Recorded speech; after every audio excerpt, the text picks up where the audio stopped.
మాతృభాష మనం ఎక్స్‌పర్ట్స్‌తో మాట్లాడిపిచ్చాం. మనము సబ్జెక్టు ప్రిపేర్ అయ్యి చెప్పాం.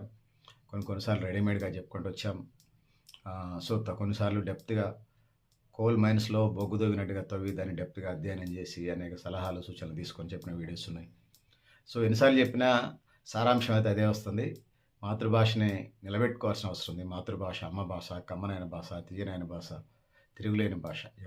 ఏ జాతికి ఆ జాతి, ఏ ప్రాంతానికి ఆ ప్రాంతంలో తిరిగేం లేదు.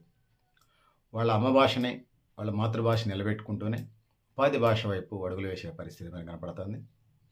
ఇందులో ప్రధానంగా ఇంగ్లీష్ భాష, హిందీ భాష, ఇతర భాషలు, ఇతర రాష్ట్రాల భాషలు, ఇతర దేశాల భాషలు కూడా ఉపాధి కోసం నేర్చుకోండి. ఎందుకంటే ముందు బతకాలి. మాతృభాషను బతికించుకోవాలన్న ఉపాధి అవసరం. మాతృభాష ఉంటేనే మనమెవరో బయట ప్రపంచానికి తెలుస్తుంది. ఈ రెండింటిని ప్యారలల్‌గా రైల్వే ట్రాక్ ఎట్లయితే ఉంటదో, అట్లా ప్యారలల్‌గా లైఫ్‌ని లీడ్ చేసుకుంటూ వెళ్ళాల్సిన అవసరం అయితే ఉన్నదనేది ఈ సందర్భంగా నేను తెలియజేస్తున్నాను. ఇందులో భాగంగానే ఇండియా నుంచి పాకిస్తాన్ 47 ఆగస్టు 14 తారీఖు నాడు విడిపోయింది. అర్ధరాత్రి విడిపోయిందనుకోండి. విడిపోయినటువంటి క్రమంలో వాళ్ళు ఆగస్టు 14 పాకిస్తాన్ వాళ్ళు స్వతంత్ర దినోత్సవం చేస్తే మనం ఆగస్టు 15 స్వతంత్ర దినోత్సవం చేస్తాం. సో, తర్వాత పాకిస్తాన్ నుంచి బంగ్లాదేశ్ విడిపోయింది. బంగ్లాదేశ్ విడిపోయినప్పుడు వాళ్ళ భాషని బేస్డ్‌గా చేసుకొని వాళ్ళు భాషోద్యమం నడిపారు. దాని తర్వాత వాళ్ళ భాష మీద చిన్న చూపు వచ్చినప్పుడు వాళ్ళు ఒక దేశంగానే విడిపోయారు. భాషకంత గొప్పతనం, దానికి కొంత ప్రాముఖ్యత, ప్రయారిటీ ఉంది. అంతెందుకు తెలంగాణ, ఆంధ్ర ఉద్యమాలు జరిగినప్పుడు తెలంగాణ యాసకు సంబంధించి కరీంనగర్ యాస, నిజామాబాద్, ఆదిలాబాద్ యాస, మన ఉత్తర తెలంగాణ యాసకు సంబంధించి అనేక విమర్శలు, సినిమాల్లో కూడా అనేక కామెంట్స్ పెట్టినటువంటి సందర్భంలో మనం ఆంధ్ర, తెలంగాణ విడిపోయాం. ఇతర కారణాలు కూడా ఉన్నాయి. నీళ్లు, నిధులు, నియామకాలు. అందుకోసం భాషకు సంబంధించి వచ్చినప్పుడు ప్రధానమైనటువంటి దాంట్లో భూమికలో టాప్ 5లో నీళ్లు, నిధులు, నియామకాలతో పాటు నాలుగోది ఆ భాష మీద, యాస మీద, మన మీద చిన్న చూపు మీద కూడా మనం వాళ్ళ నుంచి విడిపోయాము ఆంధ్ర నుంచి. భాషకంత ప్రయారిటీ ఉందనేది చెప్పక తప్పదు. తల్లి పాలు లాంటిది మాతృభాష, కమ్మనైన భాష అని చెప్పొచ్చు.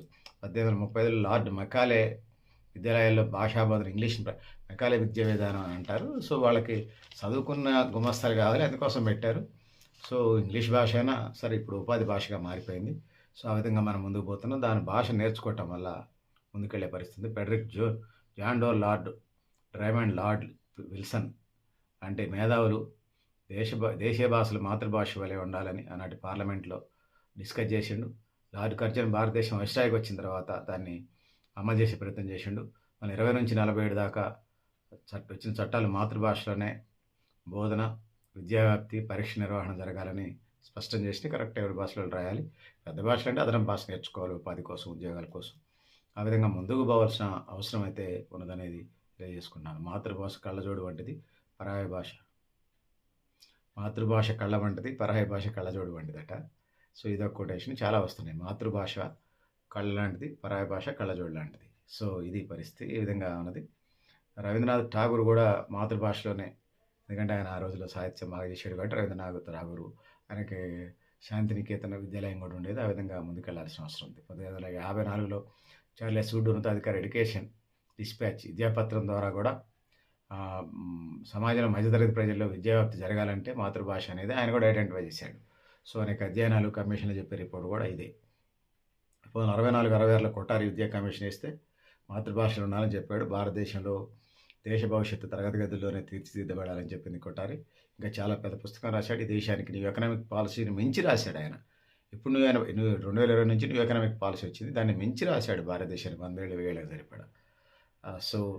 భారత రాజ్యాంగం అధికరణ 350 ప్రకారం త్రిభాషా సూత్రం అమలుకి వచ్చింది. ఉన్నత విద్య వరకు అంటే 10, 11 వరకు తెలుగు మాధ్యమంలో బోధన ఉండాలని, 11 ఏళ్ళు ఉన్నత విద్యను HCS higher education, higher secondary school వరకు అంటే హై స్కూల్ వరకు ఉండాలని చెప్పేసి, ఇంటర్ వరకు ఉండాలని చెప్పేసి, పియూసీ ప్రీ యూనివర్సిటీ కోర్సులు వాటిల్లో కూడా ఉండాలని, తర్వాత ఇంగ్లీష్ మీడియంలో కొనసాగాలనేది 60 ఆనాటి రాష్ట్రంలోని 3 విశ్వవిద్యాలయాలు ఏం చేసినాయి అంటే ప్రభుత్వం చేతి 69 ఇంటర్మీడియట్ విద్య 2 ఏళ్ల కోర్సు ప్రవేశపెట్టినారు. అప్పుడు ఉన్నత పాఠశాల విద్య మునుపటి 11 ఏళ్ల కాకుండా 10 ఏళ్ళకి తగ్గించి దాన్ని SSC secondary school certificate SSC అని, ఇంటర్మీడియట్ని 2 సంవత్సరాలు చేశారు. తెలుగు మాధ్యమంలో ప్రవేశపెట్టారు. తర్వాత డిగ్రీ స్థాయి విద్య తెలుగు మీడియంలో కొనసాగింది. అంటే ఇంగ్లీష్ సబ్జెక్ట్ ఉండేది మొదటి నుంచి. 7th దాకా హిందీ ఉంటుంది, అది 10th దాకా హిందీ ఉంటుంది. ఫస్ట్ నుంచి అంటే ఎల్కేజీ నుంచి లేకపోయినా 3-4 తరగతుల నుంచి ఇంగ్లీష్ ఉంటుంది. 2, 3 తరగతుల నుంచి ఆ విధంగా ఉన్నది. 69లో స్వతంత్ర ప్రాంతంలో ప్రభుత్వం తెలుగు అకాడమీని ఏర్పాటు చేసింది. సో, అదొక విశ్వవిద్యాలయంగా కూడా మారిన తర్వాత యూజీసీ పరిధిలోకి వచ్చే విధంగా కోర్సులను కూడా ప్రవేశపెట్టారు. ఆ విధంగా పూర్వం నిజాం కాలంలో ఉస్మానియా విశ్వవిద్యాలయం మెడిసిన్, ఇంజినీరింగ్ అంటూ వృత్తి విద్యా కోర్సులు సైతం ఉర్దూ మీడియంలో జరిగాయి. అసలు నిజాం టైంలో అంతా ఉర్దూలోనే చలామణి అవుతుంది. దేశంలో 85% మంది ప్రజలు తెలుగు మాట్లాడుతుంటే 15% ఉన్న ప్రజల కోసం ఫార్మాలు అవుతుండేది. ఆ ఊర్లో పక్కన ఊర్లో ఉంటే చదివించుకొని వచ్చింది ఇక ప్రజలకు చెప్తే అదే ఇదిలాగుండేది. సో, ఇయన్నీ అనేక అనుభవాలున్నాయి భాషకు సంబంధించి. సో, ఇలా ప్రాబ్లమ్ ఏం లేదు. అన్ని కోర్సులు ఎవరైనా ఏ కోర్స్ అయినా, ఏ ఏ లాంగ్వేజ్ అయినా, ఏ లింగ్విస్టిక్స్ అయినా నేర్చుకునే, ఏ భాషను నేర్చుకునే అవకాశాలు అయితే మనకు కనబడుతున్నాయి. 1905లో లార్డ్ కర్జన్ బెంగాల్ విభజన చేసినప్పుడు ఏదైనా ప్రతిఘటన ఆంధ్ర భాషోద్యమంగా, జాతీయోద్యమంగా వచ్చింది. 1911 సంవత్సరంలో బెంగాల్‌లో మళ్ళీ ఒకటి కావటానికి మూల సూత్రం ప్రజల భాషా ప్రాతిపదికే.